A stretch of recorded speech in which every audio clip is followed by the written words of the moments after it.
Rosser McDonald is in our virtual green room. What an interesting background he has. We're going to talk to him about his book, Real Prison, Real Freedom.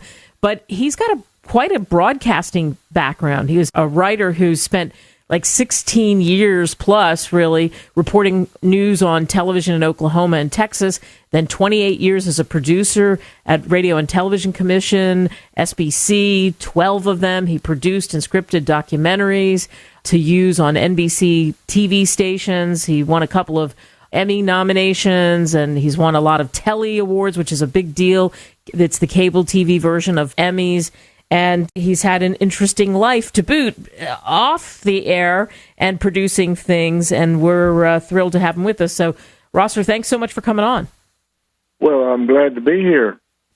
Real Prison, Real Freedom is about Rickie Smith. Tell us about the road to writing this book, and tell us who Rickie Smith is. Well, okay.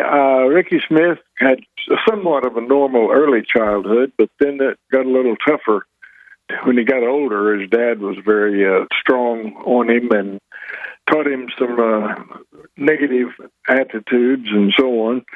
So Rickie eventually got on himself into old petty crimes, little burglary and stuff like that. But it was enough eventually to get him into prison.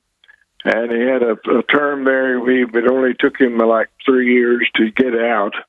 And then 90 days after he got out, he was back in on a drug charge. The drug charge would have cost him 10 years of his life, but he didn't let it stop there. He added 300 years of sentences to his term in prison, because he was attacking the prison system and the officers and the guards that represented it.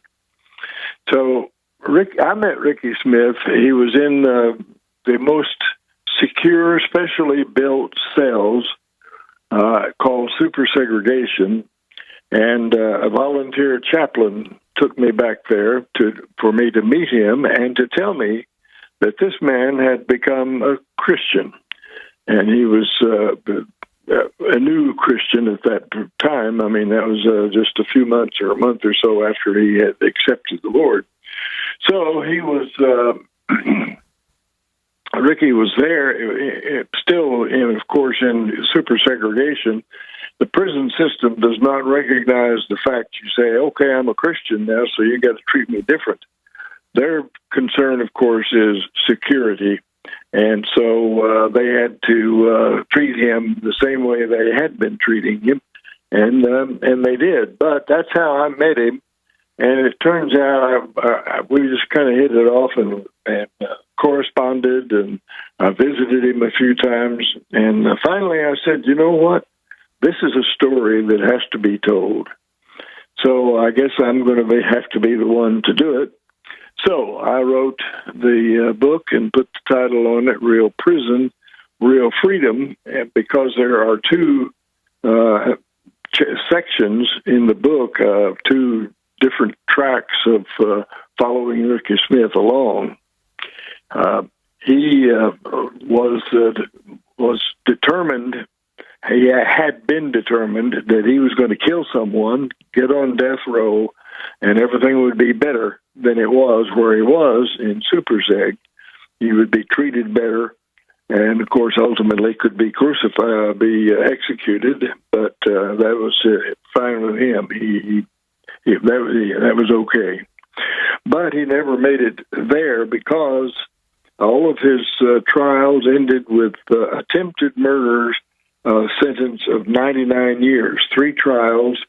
2 officers and 1 inmate were the subjects of those 3 trials. Wow. And so he had established himself some continuity there in terms of, having he was becoming well known as a violent prisoner, and actually in court was described as the most violent prisoner in Texas Department of Corrections. Wow.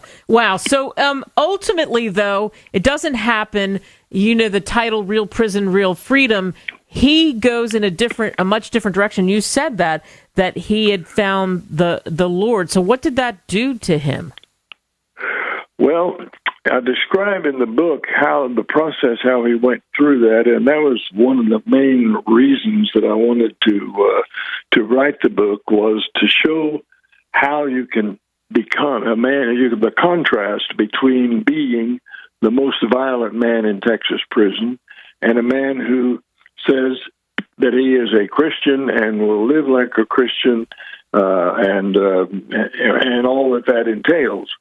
And so that's a process that he went through, and it started with one word: rest. Rickie and some others had gotten so they were determined that they were going to get out, kill an inmate who they considered a snitch, and they were going to kill a guard, and so on. But all of their plans failed, and so they ended up. Rickie was just completely out of energy. He couldn't do anything anymore. Couldn't think anymore. And there was a letter that he had received a couple of years before that told him that in Matthew, Jesus said, "Come unto me, all you who are laden, and I'll give you rest." And that word rest jumped out at Rickie, and he said, "Rest, that's what I need." So that started the process in his life there of listening to what Jesus had to say about that rest and looking into, is it real? What's he really talking about? And so on.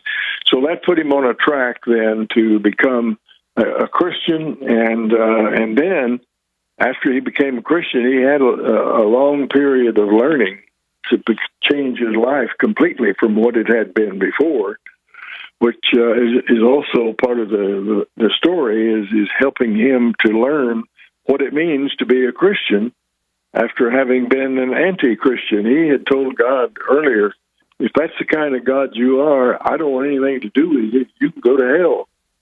And so he had, solidly rejected Christ or the Lord, and now he has come around to say, "I am yours, God."